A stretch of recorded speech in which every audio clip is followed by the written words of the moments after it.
Hi guys, it is 12:30 on the West Coast and I got a cup of coffee and I got a friend who's gonna pop on here live with me, Mr. Ken Coleman, who I just adore. You know, people say to me all the time, Kathy, you have so much energy, you have so much enthusiasm. I think Ken might have even more enthusiasm and energy than I do. That's saying a lot. So hi everybody, come on in. So nice to see you. I'm gonna bring Ken on with me and we're gonna talk about getting paid to do the work that we love. Isn't this the topic, right? So many people are quitting their jobs. So many people are like, I've had it. I wanna be able to do something that doesn't feel like a job. And so you should, right? Because there's been this thing called the global pandemic. I think we've all taken a look at how important our time is. And no, you don't want to spend your time doing stuff that you don't love. So Ken is here. You're in for such a treat. Let's bring him on. I love this. I love doing this because typically we do podcasts on Zoom. There he is. Hi, Ken Coleman. Hey, you told everybody I got all this energy, so I feel like I got to really bring it. You really have to bring it. No, but that's what you do. This is who you are. This is what you do. You bring the goodness. So I heard, little birdie told me you wrote a new book that's coming out in a month. So true. Yeah. So we decided to put together a book that helps people figure out how do I know what I'm supposed to do? And then what do I do once I figure that out? How do I actually get there? So it's like, how do you identify the right mountaintop? And then how do you climb it? Because as you know, Kathy, so many people actually know their mountaintop, but then they never take on the journey of climbing it because it's so freaking scary. So scary to even get started. But that clarity of like, what's my thing is so juicy. And I see that in chapter 1, you talk about how clarity is your superpower. And Ken, I have to tell you that you should feel the butterflies in my stomach with the excitement. Because I love being around you. So I'm like, I'm so happy they're going to get to hear what you have to say, because even though I've done 560 something episodes, you stand out to me as someone who just is so passionate and so generous that this topic and you, I'm just so glad you said yes to this assignment of making this your life's work. So let's dive in. Let's talk about this book and let's talk about the wisdom that everybody truly wants to know. So stage 1, getting clear on your assignment. What were you born to do? How the heck are we supposed to figure that out? Boy, is that interesting. I'm so glad you asked, and it's actually really, really simple. Okay, so we're going to set this up as a metaphor. So we're going to talk about 3 indicators that every human being has, or 3 elements, and we're going to look at it like we would a dashboard of our car, right? So when we get behind the wheel of a car, we're looking at our oil pressure, we're looking at the gas tank, we're looking at whatever, okay? That's all I look at. I don't even know what the 3rd thing is on a real car. But we're going to look at talent, passion, and mission, okay? So talent, everybody understands what talent is. These are hard skills. And soft skills, I prefer to call them people skills. Okay, so we're just talking about this is what I'm good at doing. Okay, hard skills, soft skills. The second indicator or element is passion. This is work you love. Okay, now some of you are going, all right, Ken, I'm not sure that there is work that I could love. Well, that's just simply not true. Everybody has some task or a role that when you think about it, you get excited. When you're in the middle of it, time seems to stand still. We forget everything else that's going on. And we don't want to stop doing it. It is something that gives us high emotion and high devotion. So that's why I chose the word passion to kind of focus in on that emotional connection to the actual task itself. So that's passion. The third indicator or element is mission. Now this speaks to results, Kathy. You know this, all work creates a result. And so the disconnect for so many people sometimes is they don't see a connection between the results they're creating in the workplace and their personal values. Okay, and I'm not talking about right or wrong here. I'm talking about just you value deeply a result so much that you're willing to suffer for it. And so that's where it all comes together. talent, passion, and mission. So how do we get clear? Well, when we know what we do best and we know what kind of work we love and we know what results we want to produce, we see how they come into alignment. And so here's the purpose for everybody watching and listening: to use what you do best, to do work you love, to produce results that matter to you. I'll say it again. It's so simple. You are on purpose. And by the way, there's tremendous freedom in this statement. As long as I'm using what I do best, talent, to do work I love, passion, to produce results that matter to me, mission, here's the good news. You are absolutely doing what you were born to do. And it sets you free in that it's not one job, it's not one career path, it's not even one dream job. There are multiple opportunities within that framework. And so that's how we get clear. And so you go, okay, Ken, that makes a lot of sense. So how do I translate that into actually finding work? Well, we're going to look to the marketplace. We're going to look out there and go, I read this job description. I get interested in this. Let me see if it matches up with my purpose. Does it allow me to use my talent? Does it allow me to perform my passion? Does it allow me to accomplish my mission? And so that tremendous clarity, Kathy, right there, it takes all of the mythical decision-making process out of, am I on purpose? Am I doing what I'm supposed to be doing? And the answer is, if it's that, the answer is yes. Okay, so this is what is so unique about you. The book that you just wrote is coming out November 9th, I believe. It's called From Paycheck to Purpose. And what you just talked about, and I have done hundreds and hundreds of shows, that piece that you just said about this is mission, right? This is the result I personally care about in the world. That is not the question that kids are asked, right? No. What do you like? Oh, I'm supposed to pick something that's cool, right? Like, what wins the popular vote? What will my parents approve of? I'll be a fireman. I'll be cool like Kim Kardashian. It's like, what result do you want to see in the world? And I was speaking earlier to my students in my podcasting program. We were talking about an interview I just did with Bronnie Ware, who wrote The 5 Days of Dying. I just had her on. And she said, Kath, the number one thing is people saying, I didn't live the life I knew I was called to live, right? What would the neighbors think? Or what did my uncle want me to be? Or they told me I was good at math. And I think for a lot of people, they live that life of quiet desperation because they're sitting at their desk. They've got a 401k. They're thinking, I should just be grateful. Like I have a job. But is it your job? Are you on purpose? I love how you just said that. Are you on? Yeah. Well, so when you think about work, Kathy, there's two primary emotions around work, and they're in the title of the new book. It's why I titled it From Paycheck to Purpose, because I just wanted to put a book title out that if you had no clue who I was, which is a lot of people, and you just said, okay, what is this? What is this book? What is this about? And it's the idea of there's provision. We all need to provide for ourselves or for our family. And then there's contribution, which is purpose. And so if people could start to see work the way you and I see work, and we absolutely are kindred spirits on this, that we were created to work. In other words, we live to work, not work to live. But the worldview of work is, it's a 4-letter word.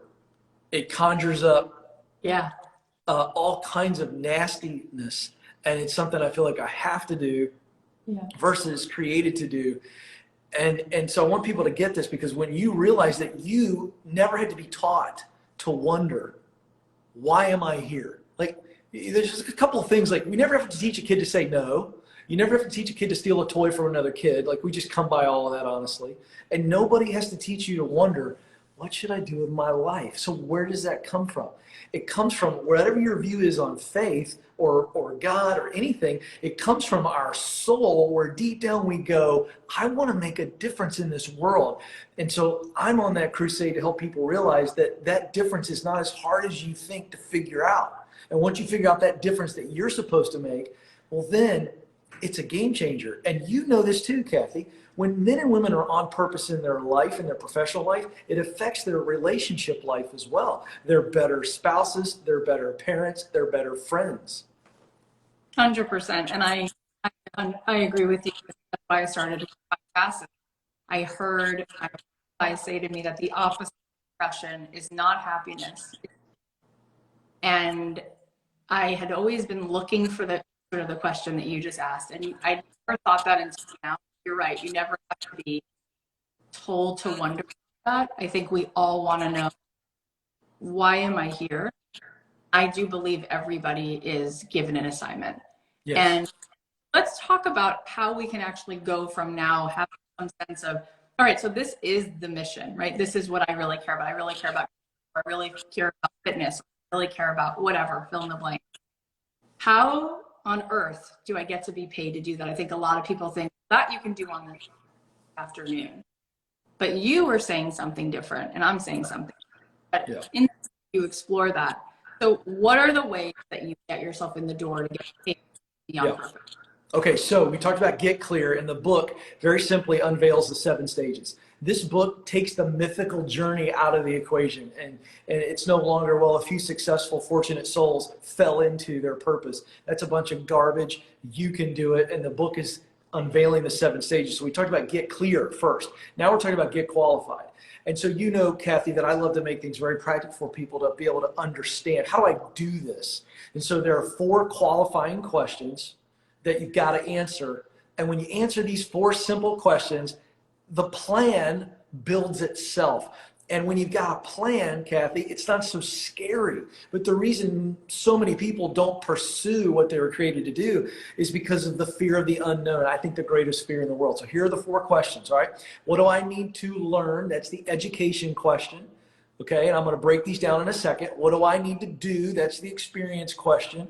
How much is it going to cost? That's the economic question. And then finally, how long is it going to take? That's the expectation question. Now, I'll break these down super fast. What do I need to learn? The education question. So we're talking about, do you actually need a degree? Do you need a college degree or a graduate level degree? You got to ask yourself that question. Many people assume that you always need to, and that's not always the case. If it's not the only way to do what you want to do, and it's not the best way, then why don't you get over yourself and what everybody else is going to think about you, and why don't you go freaking get qualified and get a certificate and get after it and go do it. You don't always need a degree. So that's the education question. So in order to do what I want to do, what is the base level requirement? What do I need to learn? Now that leads to the experience question. Kathy, as you know, I have a daily syndicated radio show, SiriusXM, the whole 9 yards, YouTube, and I get so many people calling going, Ken, I'm applying for all these jobs and they keep telling me I need experience, but how do I get experience if I can't get the job? And I feel like going, you're not applying for the right job. Like, in order to get experience, it's called entry level. I had to do it to get into broadcasting. You have to do it. So let's stop going for something where experience is needed and let's go, what's the entry level? I'm going to have to do that. So what basic experience am I going to need? Can I volunteer and get that experience? Can I take a second job and get that experience? That's next. Then finally, the third question is, how much is it going to cost me? So once I look at, okay, I've got to learn this and I've got to do this, and that's going to all take time and money. We want to get to the heart of the money issue. How much is this going to cost me? And then we take that number and we look at our reality and our budget, and then we go, oh, this is probably going to take me 2 years. Maybe it's going to take me 3 years. But that leads to the fourth and final question. So how long is it going to take? Learning, experience, how long is it going to take? Is it a 4-year play? Is it 5-year? In my case, it was a 7-year play to get a break in broadcasting, another 3 years of paying my dues to get the dream job. So for all of you that are going, oh, it's going to take 4 years, wah, wah, wah, it took me 10. So, you know, the reality is that once we know how long it's going to take, we steel our minds and our hearts to be able to stay with it. But notice those 4 questions reveal everything we need to know to put a plan together. Yeah, I know what I got to learn. I know what I got to do. I know how much it's going to cost. And now I know how long it's going to take. So now I can get after it. And so we've taken the big monster of the unknown out of the equation. And I want to say 2 things about this. Number one, this is important because on my show, we're primarily talking about going and being your own boss, quitting your job, becoming an entrepreneur. But I had Ramsey Sethi on just recently for a second time. And he's like, Kath, not everybody wants to be an entrepreneur. Like, some people just want their dream job. And my husband, you know, was like that for a long time.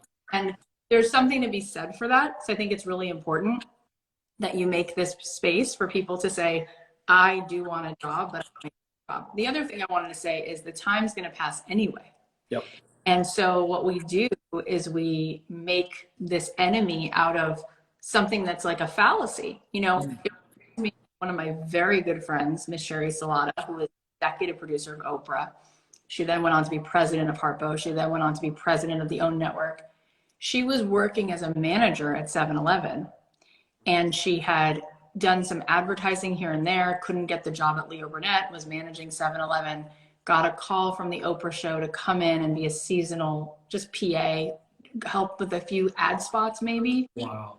And within a few short was given the captain's seat. And she said to Oprah, "Are you sure you're making the right decision?" Oprah said, "Note to self, when somebody gives you a promotion, don't question if that person knows."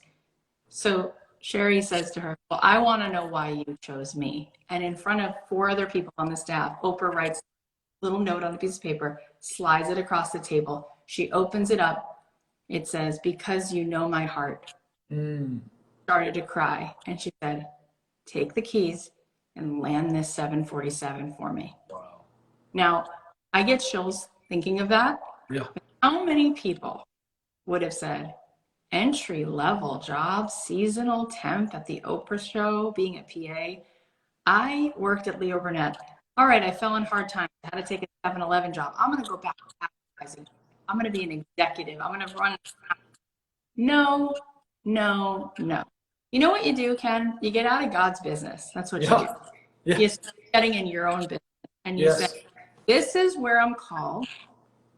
Ultimately, maybe the sea will split. Maybe if I show up with a full tank of who I am, opportunities are going to come. And our mutual friend, Christy Wright, I mean, that's the story, right? They were like, "Hey, can you fill in?" And she's like, sure. And fills in to do this little speaking tour. And the rest is history. Why don't you just show up for the assignment, right? Yeah. I think it's not told often enough. I think first of all, that's an absolutely unbelievable story, and yet so believable, because what I love about your friend is that she just said, "I'm not going to quit. And if I got to go serve a Slurpee in order to stay in the game, I'm going to go serve a Slurpee." Can you even believe, I mean. No, but at the same time I can, because it's that person who says, "I'm not going to quit on life. I'm just not. I'm not going to go in a cave and suck my thumb and stay out of the game. I'm going to get back up, and getting back up today means I got to get a day job that sucks. But it is that day job at 7-Eleven, watch this, that became the platform by which she was able to step off of into an unbelievable job with the most influential woman on the planet." Yeah. Yeah. And that's called actual humility, right? Like, right. I find it so fascinating is all the imposter syndrome, right? It's a bigger pandemic than COVID, right? Everyone's, who am I to do this? But then also too big and too good to do a job. You know what I mean? It's like, my parents split up when I was in 9th grade. So we didn't have anything, living in a little apartment. I had 4 jobs. I guess I didn't expect for this like easy street to be rolled out for me. And that was a blessing. Now I want to ask you this. In your book, you say something I've never heard anyone say, and I love it. It's in chapter 5. You already know everyone you need to know. Mm-hmm. What? Yeah. So, it means that the excuse of "I don't know enough people" is a bunch of garbage. And it's an excuse, and it's garbage. So it's an excuse that we kind of say, well, it's okay for you to just kind of skulk back into the corners of society and not go for it. And it's an excuse to say, I'm doing the right thing and the smart thing because I just don't know enough people. It's not my lot of life to be able to do this. And it's a total lie from the pit of hell. Okay, so here's what it really means. I have callers that will call into the show, Kathy, and then they'll say, "Ken, I live in a small town. I know what I want to do, but I don't know enough people." And I'll say, "Okay, great. Ballpark figure, tell me how many people you know." And they'll say, and I'll say, "Not just your little small town. I mean, people you went to college with, Facebook friends. Tell me how many people would know your name and would reply to you if you saw them on the street or you sent them a message. And they'll say, almost every time, Kathy, this is hilarious, they'll go, 200 people, I think. I'll go, okay, great. How many people do you think those 200 people know? And I just sitting there, we were live on national radio, and they'll go, well, I mean, they start chuckling. Probably 200. I go, I'm terrible at math, and I'm pretty sure that's 40,000 people that you have access to. You see where I'm going with this? So I'm illustrating and I'm being absurd in some way on the simple. But the point is that this excuse that I don't know of people is a bunch of garbage, because within your little sphere of 200 people, okay, and sociologists call this our web of connections. Yeah. You can meet more people, but you already know enough people to be able to meet more people. Watch this. You already know plenty of people to meet the right people. So I'm trying to wake people up to this idea that I'm limited by my personal relationships, when in reality you are empowered by the very people that you know. You just got to get busy. You got to put yourself out there, and being okay with somebody saying no or somebody lying to us, because they do. They go, oh, yeah, Ken, I'll connect you. And then they don't do it. Well, guess what? Keep moving. Keep on moving. And so that's what I mean by that statement. You already know everybody you need to know. That's amazing. And I'm sure you and I could sit here for hours and talk about I was just thinking about, oh my God, yeah, where in my life did that show up? And it was like for every major breakthrough moment, someone in my life introduced me to somebody else, because I put it out there and was all in with like, here's what I'm up. Here's what I'm up. Like, here's what I'm doing. Here's what's up. Here's what blah, blah, blah. All right, let me ask you this question, because I think what you write in this book, it's in chapter 7 and 8, Get Started on the Journey, page 4. That is probably the biggest problem, is just the not getting started problem, right? The courage to get started. So I'd love to hear how you take a stab at this, because no matter how I say it, and people will say, Kath, you're good. And it's still, there's like 90% of people are like, but not good enough for me to actually start. So how do you encourage people to get beyond the fear of getting started? Yeah. Well, I address the fact that there's always going to be these enemies of progress, right? Fear, doubt, and pride. And what I'm trying to do is normalize that unbelievable heart-pounding fear when we get in the starting blocks. And the reality is this is where most people stay.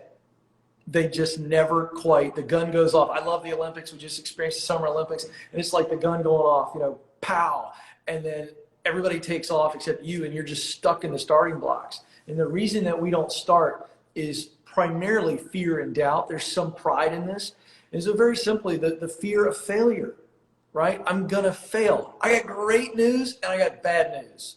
The great news is you're going to fail. The bad news is you're going to fail. Like, failing is how we move forward. Like, failure, like I remember riding a bike and I'm going, there's no way I learned to ride a bike until I wrecked the bike 5 or 6 times and go, oh, okay, I got to figure out how to do this. Okay. And so this idea of fear of failing, we got to go, wait a second, the greatest women and men on the planet failed all the time. And it was what they learned from failure that propelled them forward. So we got to start going, failure is a part of the journey. So let's embrace it, not try to avoid it. Another one is the fear of the unknown. I touched on that earlier. This idea of, I don't know how it's going to turn out. Well, I know, neither do I.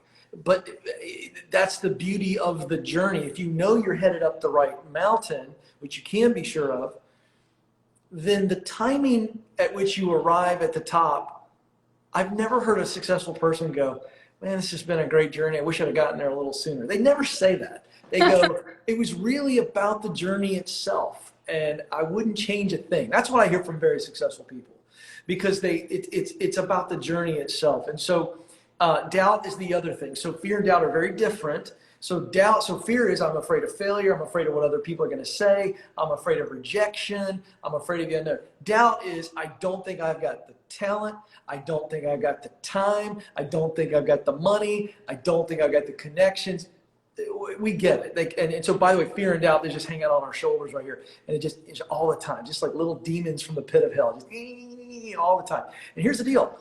If you embrace in the start that these very enemies that you're going to face in the start stay with you the whole time, then it's a lot easier to start to go, oh, okay. So you're telling me fear and doubt are never going to go away?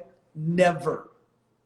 They're never going to go away. But you can swat them away and keep on moving, but they're never going to go away. And so I wanted people to really understand that what I think is the number one challenge to people becoming who they were created to be is that they never actually just start. Embrace the suck.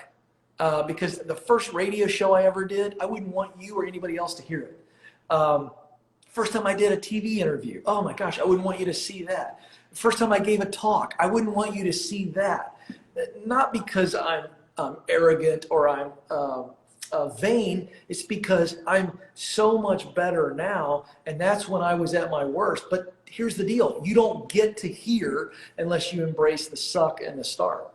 Yeah, and it's so great that those are the enemies of success. You just like very directly put it down. I think about watching, and I would encourage you guys to do this if you're listening, is go to Google and watch old videos, early footage of like Jim Henson, and you'll see Kermit is literally like a sock with a rubber band for a mouth. And you watch this guy, he's such a legend, he's such a master, and had so much heart and brilliance. And to think that he was standing there on some public access show, sock in his hand, and that sock turned into a fortune. I mean, $1 billion company, licensing deals and lunchboxes and movies. It didn't start that way. It didn't start that way. In fact, every network cast the Muppet Show, so he had to actually start the Muppet Show in the UK, and this is before any of the movies or anything like that. But it's so true. And I think what you're saying is that we have to tap into the courage, right? The cost of admission is the courage. It's not that all of these people were the people who had the most talent.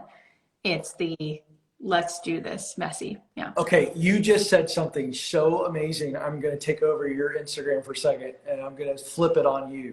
I want to make sure that everyone watching and listening heard what Kathy just said. I'm going to tie it into our conversation and the 7 stages of the book. So Jim Henson, he's got a sock and a rubber band, and it's Kermit, and it's awful. It's dreadful. But Jim's not worried about how awful and dreadful it is. You know what Jim's focused on? He's focused on, I want to entertain a little kid, maybe one little kid who doesn't have any confidence, maybe a little kid who's been abused, or maybe a kid who feels lonely, and I can bring a little slice, a sliver of joy, a smile to this kid. And so in that moment, Jim's not worried about what everybody else thinks. He's thinking about his audience.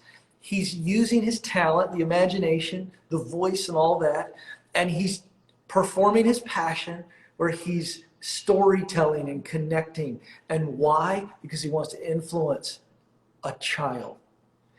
That's purpose. And when we focus on the thing that we know, the role we're supposed to fill, that's what gives us the courage to suck, because we go, I know it's going to get better, but if I don't do this thing, I'm going to shrivel up and die. That's such a great illustration. Oh, and that's so, I love how you just highlighted what's so important about it. It was his mission. And I have 3 daughters. I was in labor 3 times, and I made a little playlist for myself, and I always put Rainbow Connection on there because there's a line in the song where Kermit sings, "Who said that every wish would be heard and answered when wished on the morning star?" Well, somebody thought of that. Yep. And someone else believed it. Yep. And that's done. Yep. So far. And I cry, I think of that line, because that's who he is in this world. Yep. And it's so big, right? It's like at the end of the day, he wanted to be a stamp for just maybe whoever you are, however you were made, it's welcome to the party, right? Maybe you could think some imagination, and just maybe it could actually be. So this is the thing, Ken, is that we are all often trapped in doubt and fear and shame, that we too have the capacity to leave a legacy like that. Like, it's not just Jim Henson and Albert Einstein. Yeah. We all have that capacity, and yet we're not on track with that feeling of alignment somehow. We're like brainwashed. It's like constant negative, like lulls the sleep, and like the lights go out. And I think the work is getting people back into. So let's keep moving a little bit. You guys have to get this book. They can pre-order the book now, right? Yeah, they can pre-order it now at kencoleman.com. It comes out November 9th. But let's keep going through the book a little bit so they get even more of a taste. So you talk about, in the book, you talk about what are the 5 qualities that would actually get you promoted? Because we just said Sherry Salata goes from 7-Eleven manager, PA at the Oprah show, running the executive producer, like running the whole team. Why did that happen? What's the DNA of that experience? What are the qualities that would get you to rise up and get that promotion that you really want? Yeah, so here's the 5 qualities. Before I list them out, they're all pretty self-explanatory. Understand that if you're a 0 on a scale of 1 to 10 on these qualities, the great news is you can become a 10. That's what I want people to understand. I think talent, we're limited, right? I can't jump over a piece of paper, so I'm never going to dunk a basketball absent of a trampoline, no matter how hard I work out. I mean, it's just a fact, right? You got to have the fast twitch muscles. I don't have it. Okay, but with these qualities, if I'm a 0, I can become a hero on these. Okay, so here are the 5 qualities. Number 1, likability. This is just, do people enjoy being in your presence? Are you a kind person? That's pretty simple. The second one is coachable. So the 5 qualities: likable's 1, coachable's 2. Now, coachable is in 2 key areas where we become coachable. Number 1, instruction, and number 2, correction.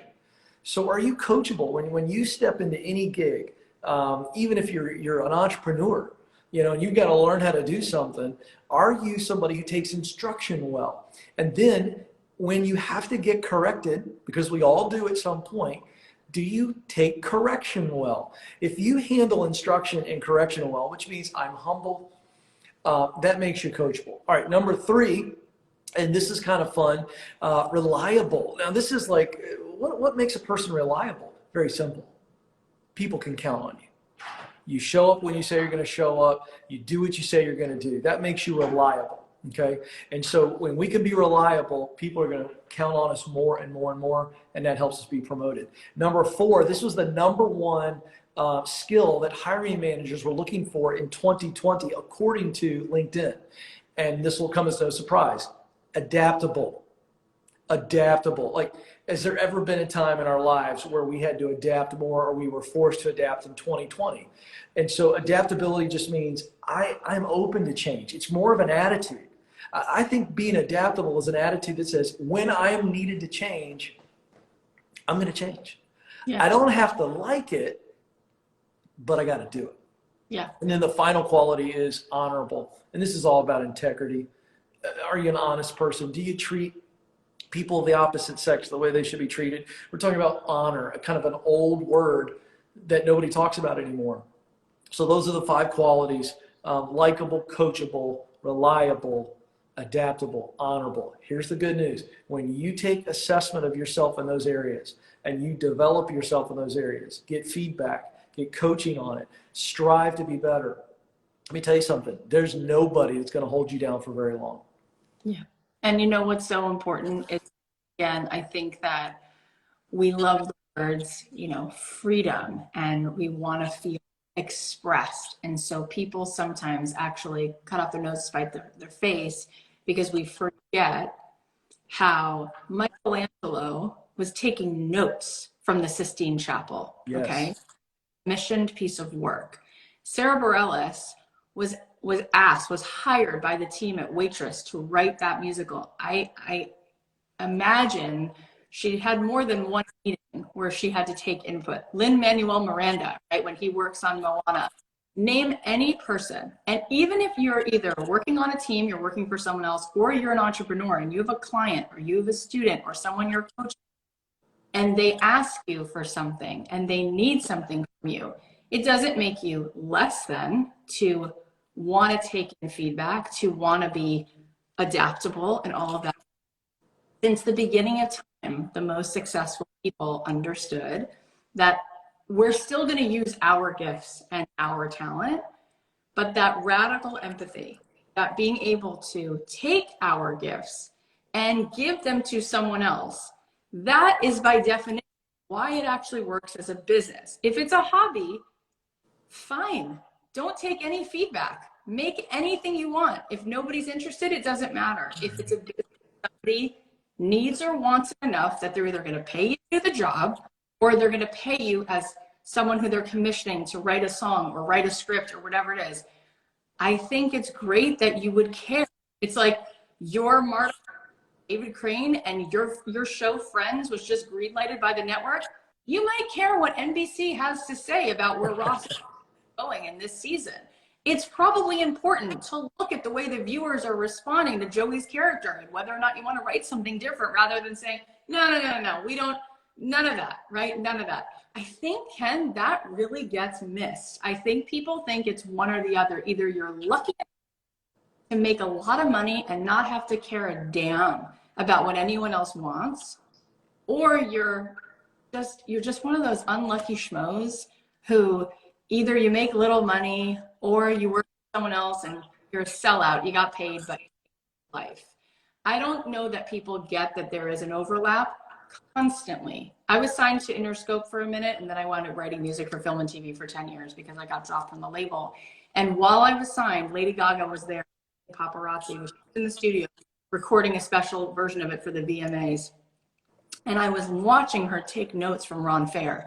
And I was also listening as they were discussing why that would be the single. And not these 4 other she wrote that she loved and he loved, but the network, or not the label, knew that they were not going to work on the radio. And so she very easily, we'll do this instead. Like when you go to a Paul Simon concert, don't you want him to play Call Me Al, or do you want him to say, I'm going to play you these 19 songs that you've never heard because it's my show? Okay, great. So then you don't care if I don't want to come next time, right? Right. It should be about you doing you the best, and that it gets deposited and contributed in a way somebody else feels that they can receive it. And that doesn't seem to get taught. No. Right? You have to go. No, and you make a great point. We don't teach contribution. You know what we teach? We teach paycheck. We teach safety. So here's what's happening. The American education system, and I'm all for education, so I don't want anybody to get too offended. But again, I'm going to say it really clearly so no one can take me out of context. The American education system is unintentionally creating test takers, not pathfinders. Because everything is about the testing and memorize, and then we're going to test you, as opposed to exploring their talent, exploring passion, exploring mission. And by the way, we're going to be teaching it. We've got a Get Clear career assessment that assesses those 3 areas: talent, passion, mission. People can get it at kencoleman.com. Take you 20 minutes, and it's much more delineated than Strength Finders, which I think is great. It just talks about talent only. But see, talent alone is not enough, because we long for meaning. We humans long to matter, and we long to matter to somebody else. And so the passion mission piece is so powerful. But if we begin to teach kids, hey, there's a unique contribution that you were created to make, and when we can help you figure that out, you'll make enough money. Now, notice I didn't say a lot of money. Maybe you will make a lot of money. Maybe you won't, but enough money. And I want to brag on what I believe is one of the greatest demographics in our working society, and those are teachers. Ramsey Solutions, who I work for, we did the largest study of net worth millionaires that's ever been done, 10,000 net worth millionaires. The 3rd largest group, Kathy, were school teachers The median, okay, that means the middle of the top and the bottom across the country, the median salary for teachers is $60,000. So how can school teachers be net worth millionaires?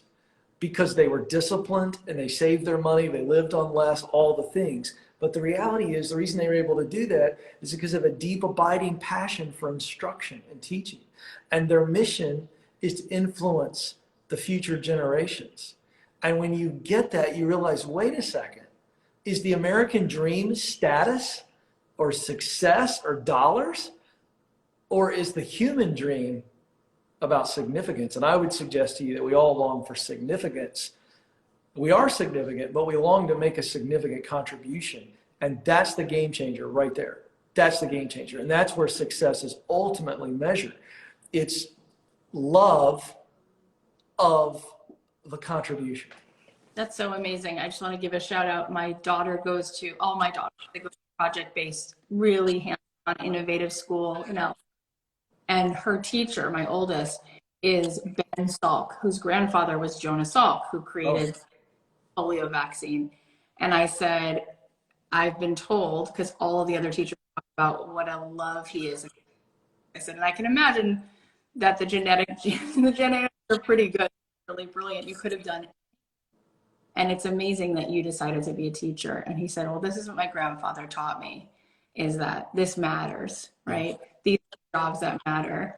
And yeah, he's like Good Will Hunting. He could have done anything. He also told me, by the way, this is just interesting because of what's going on right now with the pandemic, that his grandfather was off that and chose to make it free, which is such a mic drop. Just speaking about like contribution and meaning, a legacy, I just think it all just reminded me, you said that because he is my daughter's teacher. And I'm so grateful that school that invites her to ask questions. Yes. And so the last two parts of your book, you talk about getting your dream job and giving yourself away. So one question about each of them. So how do you tell the difference between the dream and the mirage? Yeah, so good. Well, I got to tell you, the dream is incorporating all three elements that we talked about in Get Clear. It's where I'm actually showing up every day and I'm using my talent, what I do best, to do work that gives me incredible joy and produces a result that deeply connects to my values. Anything outside of that is a mirage. For instance, dream job that's actually a mirage is big brand name company, stock options, 401k out the wazoo, all the things that we think are so great. And I got a great corner office and I get to tell my friends I work for company XYZ and they're really well known and all the things. And then you get in there and you realize the culture is awful and they treat you like you are a piece of meat and your leader's toxic, your team's a disaster, and they're just kind of moving you in and out like you're an assembly line. That's what I mean by a mirage. The dream is, wait a second, it's not about my location, it's about the vocation. I feel so much pleasure. You know, I'm a fan of everything old. I'm a history nut. I like old cars. I'm a little bit of an old soul. And one of my favorite movies of all time is Chariots of Fire. And every time I throw something out like this, I always feel old. So I don't know how old your audience is, but like it's a classic movie and you can go look it up. But there's a part in the movie where the main character, Eric Little, who's a real guy, a real runner for England's track team, and he's torn. He and his sister have been called to be missionaries in China. And yet he's this unbelievable runner and he makes the Olympic team. And so he's telling his sister in this scene, he's telling her, I'm going to run on the Olympic team. Well, that's going to delay their journey to China. And she's all put out by it. She's like, we're supposed to go to China. We're supposed to be missionaries. And he's like, and he's explaining it to her and he looks at her and he says, yes, my purpose is to be a missionary in China. And then he says, but God made me fast. And then he says, my favorite line in the movie, I get goosebumps every time I tell it. He goes, when I run, I feel his pleasure. And so I'm going to tell you that the dream job is that there are going to be hard days. There are going to be difficult people. There's going to be all kinds of challenges. But when you're in the midst of that work, you feel God's pleasure. And for those of you who aren't a person of faith, let me give you some more anecdotal evidence here. not anecdotal. There's a guy by the name of Mihai Csikszentmihalyi, did a TED Talk on the state of flow. And he basically has done 30 plus years of research. And he likens what I've been talking about, this story of I feel his pleasure. He calls it flow because he compares it to ecstasy. And this is not a sexual thing. This is an emotional and mental ecstasy. And the research bears it out. And that's how you know it's the dream job, is that even in the hard days and all the things, that you'll show up and you'll still do it. You know, you and I are both in this content space and everything else. And when I developed this methodology from my own journey, the reason I stuck with the word passion for work you love is because the root word in the Latin is pati, P-A-T-I, and it means to suffer. Now, let me tell you something.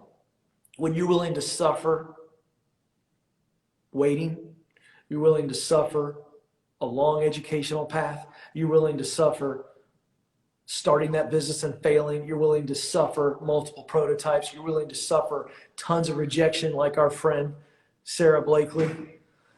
When you're willing to suffer for something, you know that you love it deeply. Just like we're parents, there's no amount of suffering that we would not go through, even death, for our kiddos.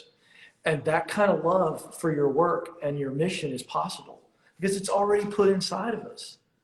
And so that's my take on that. That's how you know it's a dream job. It's not about all of this other stuff. That's a mirage. It's about, am I doing work that I love that is producing a result that makes me cry if I were to sit and just soak on the privilege to do this kind of work? That's so incredible. And it's so how you came at it with all of those. I heard Tom Petty talk about how when he would come off stage, he'd have to go into his hotel room and just pace the floor for about an hour. Feel like talk about flow state. And he said something was playing me, right? Yes. Like if God's the author on the pen, he goes, I don't even know what it is. I don't know what you want to call it, but I'm not even conscious of how I'm playing the guitar or how I'm singing these songs or how I'm remembering. It's just happening. So he had to like pace for an hour to come down off of that high. That's how high he was, and he wasn't wasted, right? So it's so important to touch that in your life. And you're right, you would do for that because you just know when you know that you're exactly doing what you're meant to do. And it's so obvious why you would suffer to do anything, right? And the last chapter you talk about, I love the way you say this, give yourself away to work like no one else. And then expanding your vision. Let's just close with that because I think that there's so much juiciness in that. Give yourself away to no one else and expanding your vision. What do you mean by that? Yeah, you know, in the book, we talk about the 6 stages, and we use throughout the book the mountain metaphor. And the reality is from stage 1 to stage 6, our view is we're looking up. But when we finally get into stage 6 and we're in stage 6 and 7 at the same time, get the dream job, give yourself away. Here's what happens. You're looking up the whole time. Then when you get on top of that mountain, your view changes. Now you're looking out. And that's what I mean. You know, I as you know, in the book, I source Sir Edmund Hillary, the first man to climb Mount Everest. And he gets to the top, and it's recorded that he's up there with his climbing partner, his Sherpa. And they're up there taking it all in. And as he begins to look out, he sees another mountain range. And within minutes of getting to the top of Mount Everest, no other human's done it. He goes, that's where we're going next. If we know the rest of his story, he also became the first man to ever go to the North and South Poles. And yet the thing he said he was most proud of, and we document this in the book, is the thing he was most proud of is how he funded and created essentially a nonprofit or a fund to help care for the Sherpas in that area. And that was his greatest legacy. And so the idea here is that we are not working for us. It's back to that initial idea. So the reason I went get, because we're making progress. But at the end, it's about giving ourselves away. And here's the deal. It's no longer about income. You have enough money. It's not about notoriety. It wasn't that for Hillary. I mean, it doesn't get more notable than that dude when it comes to human exploration. And what it really was about was contribution, leaving a legacy. And so that's why we call it give yourself away. You get to that point and it's about doing what you were just created to do. And you look back, hopefully we all get to that old age. And in my mind, I don't know if God's going to give me this, but I think we all want to be able to look back on our life and say, that was fun, and reminisce, not regret. And reminisce on the contribution you made to the lives of others. You'll notice in this entire conversation, in not one page of this book will you hear me talking about how much money you can make. Now, you can make plenty. And I'm all for you making a ton of money. In fact, I'd say that these 7 stages will lead you to the point where you'll make more money than you've ever made in your life. But it's not about money. It's about meaning, to see that you mattered in the lives of others. So that's why we call it the last stage, give yourself away, because it is an active investment in others. I love it. And it reminds me of our friend, Bob Goff, and make lists every day of what he could give away. Like today, like, can I give away that blender I'm not using? What about my time? Where can I volunteer? Oh, my neighbor left his trash can out. He's away for 4 days. I'm going to just bring it in. I'll keep bringing it in anyway, even though he's back from his trip. Like, this dude is just all day long. He said, Kathy, it's so amazing when you raise your hand and you're like, I'm available. I'm available. How else can I be available? He goes, I get then all these opportunities. People go, hey, Bob, want to go to Africa? Bob, want to start a school in the, this part of town? Hey, what are these? I don't know what I'm doing. I'm just like, sure, I'll get a shovel. Sure, I can show up. Like, I think it's amazing how we sit and we think that we're supposed to think our way to like the most incredible breakthroughs of our life and the most incredible opportunities. And when you literally just raise your hand and say, you know what, God, put me in, I'm available. Like a taxi with the light on, like that means you can That's right. get it. Be available every single day. And you just start being generous. Oh my God, my neighbor, she's alone. I'm going to go leave a little cake by her door. What's going to happen in your life? Talk about expanding your vision. The things that are going to happen. I honestly, I don't think that's true for you, but I think it is. I get this comment all the time from my colleagues, my peers, like, I just feel so good when I'm with you. You're so nice. You're so kind. And then the next thing I know, I'm being asked to do things or collaborate on projects. So many, I don't even possibly have the time to say yes to everything. That's how many opportunities come from genuinely just being like, what can I give away? She's got this happening. Let me introduce her to this person. You guys, everyone who's listening right now, there's so much that you can give of yourself. And when you do that, you'd be amazed. You never have to even worry about what's in it for you. It's like people they're just blown away, and you've lived your life like that.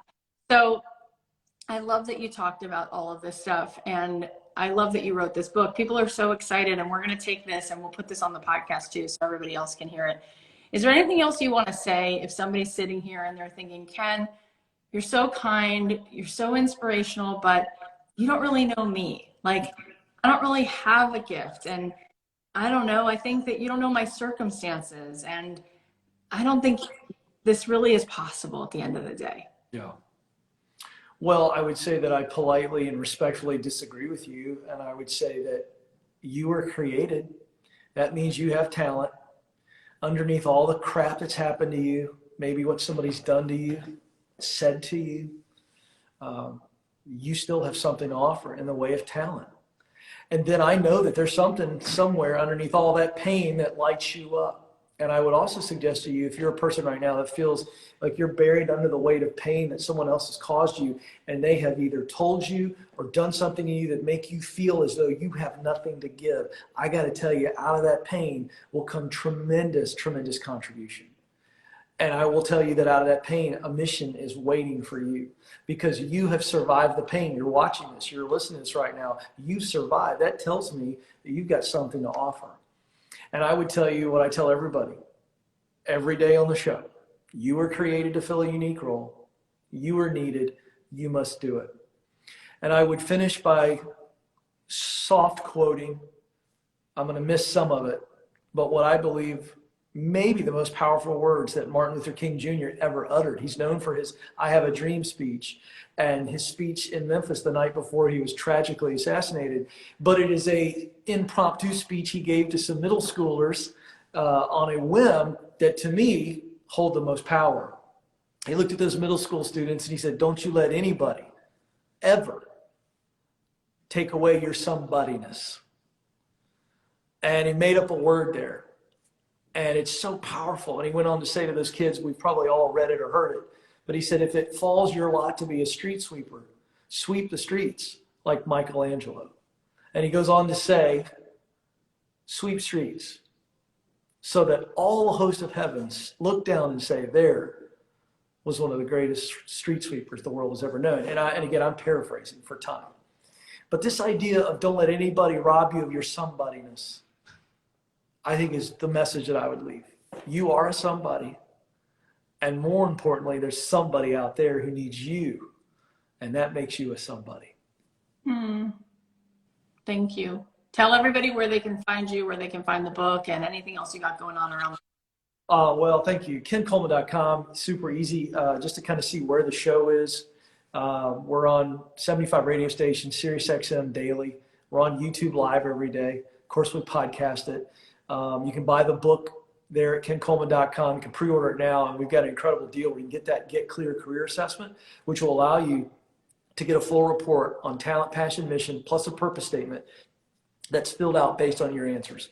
And of course on Instagram at Ken Coleman. But I'm grateful, Kathy. I know you got a great tribe over here. It's our second time being together. Thank you. I don't take this lightly. I have thoroughly enjoyed our time together. You got a great group. They're all lit up. It's so fun to see them talking here on the feed. It's so great. And I just wanted to tell you, thank you. Because I'm not really here to sell a book. What I am here to do is to push as many people as I can possibly push to embrace who they really are, because the world needs them to be them. I love it. And I think you're so generous because you have a million places you could be. And this message is so important. It's so needed. And lately I've been myself, imposter syndrome is just the most egocentric thing, right? Because Michael Jordan said, you know, the body is limited, but the mind isn't. It's limitless. And your soul, your stuff, who you really are, not your ego, not some narrative, not some story somebody told you, your shoe size, your color, where you come from, your race, your skin tone, whatever. It's like who you really are, limitless. And I think that's what you are pointing back to. So I hope you guys digested these words. And if you're inspired right now, take action. You know, do something with it. Tell someone else something you learned today, because it will help you keep it, right? A lot of times we get inspired and then we wait to be inspired again. But you were here today for a reason. You heard this for a reason. So take it and do one little thing. What's one little thing you could do with it? Thank you, Ken, for all of this inspiration. Thank you for your generous heart. Books. Thank you. Have a great day, guys.